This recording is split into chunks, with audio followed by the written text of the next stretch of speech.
बाळासाहेब ठाकरेंच्या स्मृतिदिनानिमित्त उद्धव आणि राज ठाकरेंकडून एकत्रित अभिवादन। येत्या 2 ते 3 दिवसात जागा वाटपाबद्दल ठाकरे बंधूंची होणार चर्चा, सूत्रांची माहिती। स्थानिक स्वराज्य संस्थांच्या निवडणुकांमध्ये राजकीय विचारसरणीला तिलांजली।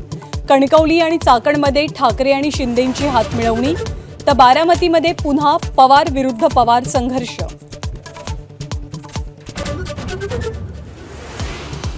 पालघर साधू हत्याकांडात संशयित आरोपी काशीनाथ चौधरींच्या भाजप प्रवेशाला अखेर स्थगिती।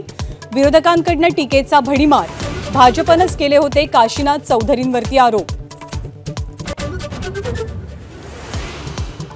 अजित पवारांनी 500 कोटींचं रुग्णालय पीपीपी तत्वावरती नातेवाईकांना चालवायला दिलं। अंजनी दमानियांचा आरोपांचा बॉम्ब। सुनेत्रा पवारांचे भाचे राणा जगजितसिंग पाटील निशाण्यावर।